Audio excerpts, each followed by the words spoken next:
维持自然风貌的科角溪，不只能够发展生态旅游，也非常具有教育意义。对在地的华南国小来说，这里是现成的自然教室，学生经常来溯溪，观察溪里的小生物。都市里的学校没有这种环境，像台北市的芝山国小就跟华南国小合作，让学生到这里来体验大自然，小朋友身临其境，一瞬间大自然的美好。 而生态保护的重要，就从课本上的文字化为实际的感受，让这些小朋友永生难忘。我们可以这个戏里面可以看到的，有石影出现的地方，这是未受污染的河域。但是你可以出发前先看清楚，这就是我们要观察的溪里生物，也就是水质清澈与否的指标。这天要溯溪的成员，除了云林县华南国小的孩子，还有来自台北市芝山国小的交换学生。 溪里石头有大有小，有高有低，有时水浅，有时水深。就看到华南的孩子开心戏水，在大小石头间健步如飞；而都市孩子则是步步为营，小心翼翼。就是觉得比较接近自然了。因为我从来没有这样整个湿过这样。真的？我刚刚看你有点害怕。就是空气比较新鲜，车子比较少，然后这边的溪也很干净。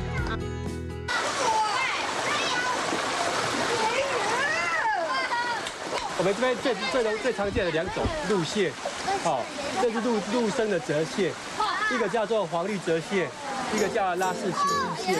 那我手上这一只是拉氏清溪蟹。一路上，华南国小的陈校长在这个大型的自然教室里，带着小朋友观察螃蟹，寻找蜻蜓，欣赏化石，寓教于乐。 而在此同时，小朋友们也仿佛上了一堂体育课。溯溪一点也不简单，可是很花体力的。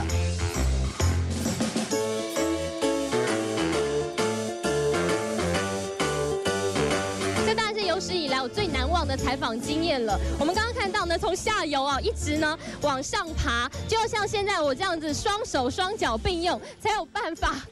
来到上面，而所有的小朋友就跟我一样这样爬上来的。对于所有我还有台北的小朋友而言，这都是非常非常难忘的经验。说老实话，对成天待在办公室的都市人而言，溯溪真的很不容易。不过累归累，当大口呼吸的是新鲜空气，放眼望去的是浓密林荫，耳边听到的是潺潺流水声，不知不觉心也跟着宽了一点。 看看这些台北来的小朋友放下束缚的时候，玩得有多开心。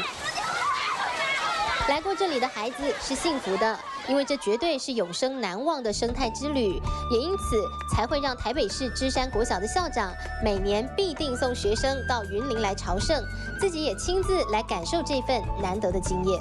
之前我们也有一些经验，就是说跟他们合作也有1、2年的时间。那回去听孩子讲故事的时候，都讲得很精彩。保留一段原始风貌的科角溪，对当地居民而言，多了一个戏水的地方，多了一个涵养水质的地点，也多了许多生态旅游的商机。一举数得，何乐而不为？科角溪成功的护溪经验，希望能从云林扩散到全台湾，让台湾能多几条跟科角溪一样美丽的溪流，让更多的朋友有机会感受这么美丽的溪流风光。 这就是科角溪维持自然风貌一举数得的好成绩。